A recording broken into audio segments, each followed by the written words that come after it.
देखुन ना कितने सुंदर शाग और सबुज सबुज ताजा ताजा मेथी शाग। हेलो हाय नमस्ते जय Jagannath welcome back my channel Sandhya channel आपको स्वागत। वीडियो देखिए आप फेसबुक पेज देखते फॉलो करूँ, यूट्यूब देखुले संध्याराणी किचन को सब्सक्राइब करा भी जमार बोल। चलते स्टार्ट करवा। प्रथम मेथी शाग गुड़िक चेर छिड़ेदेवा, चेर छिड़े धोईदे भलसे धोई छाणीदे।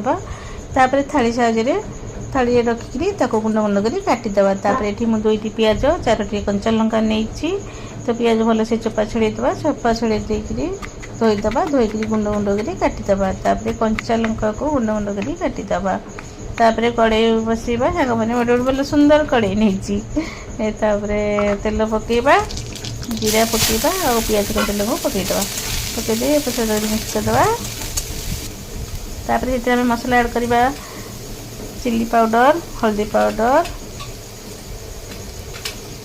जीरा पाउडर, धनिया पाउडर, चिकन मसला,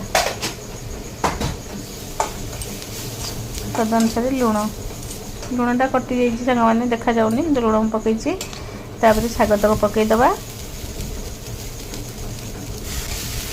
से एपट सेपट करदे भाजी हो जाए।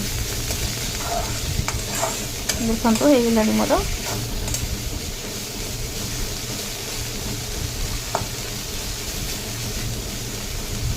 शाग भाजी रखिदे। तापर गोटे थाली नवा, थाली रे मुझे 2 कप अटा नहीं।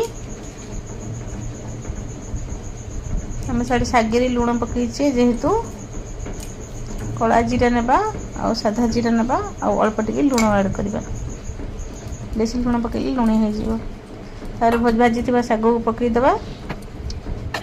पकईबा पानी देकर भलसे चकड़ी देवा।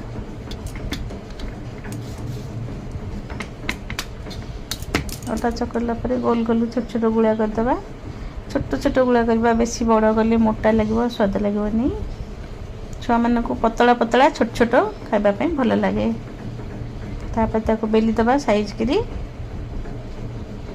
4-5टी 6टी आप जी कथे बेल देवे। तवे पकईदे सेकीदे, एपट सेपट तेल देदेवे।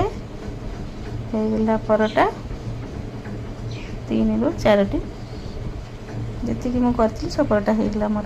तापर ये ग्राइंडर कप नवा। तापर चटनी बनैबा, बादाम, टमाटो, अदा, कंचा लंका, रसुण मुझे भाजी देती तेल रे। तापर स्वाद अनुसार लुण पकईदे घूरेदे होगा। तापर ढालीदे गिनारे। तापर से कप